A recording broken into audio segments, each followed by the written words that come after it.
भूतिया हवेली का रहस्य वे और उसके दोस्त एडवेंचर के शौकीन थे। उन्हें जब भी मौका मिलता वे नई जगहों पर जाने और वहां की रहस्यमयी कहानियों को खोजने में लग जाते। एक दिन उन्हें गांव के बुजुर्ग से एक पुरानी वीरान हवेली के बारे में पता चला जो पिछले कई दशकों से सुनसान पड़ी थी।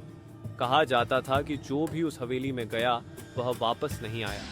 अरवी और उसके दोस्तों ने तय किया कि वे इस रहस्य को सुलझाने के लिए रात को हवेली में जाएंगे। रात के अंधेरे में वे टॉर्च लेकर हवेली के अंदर घुसे। अंदर घुसते ही उन्हें अजीब सी ठंडी हवा महसूस हुई। हवेली के अंदर धूल और जाले लगे हुए थे और हर कोने से अजीब अजीब आवाजें आ रही थीं।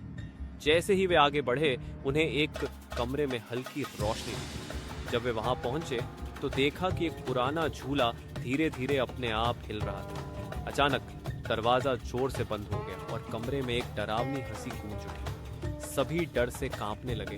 तभी सामने की दीवार पर एक परछाई उभरी। कौन हो तुम?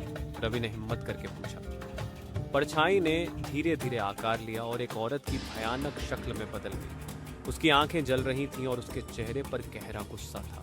उसने बताया कि वह इसी हवेली की मालकिन थी और उसे उसके ही परिवार ने धोखे से मार डाला था। उसकी आत्मा बदला लेने के लिए भटक रही थी।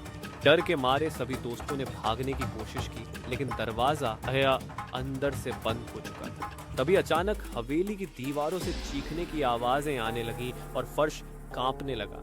किसी तरह रवि ने हिम्मत जुटाई और अपनी जेब से भगवान की छोटी मूर्ति निकालकर मंत्र पढ़ने लगा। कुछ ही क्षणों में हवेली में अंधेरा छा गया और जब रोशनी वापस आई तो वह आत्मा गायब हो चुकी थी।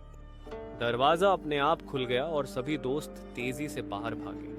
बाहर आते ही उन्हें महसूस हुआ कि हवेली अब शांत हो चुकी थी। अगले दिन गांव वालों ने बताया कि उन्होंने पहली बार हवेली को बिना किसी अजीब आवाजों के शांत देखा था। रवि और उसके दोस्तों ने उस दिन सीखा कि हर रहस्य के पीछे एक सच्चाई छिपी होती है।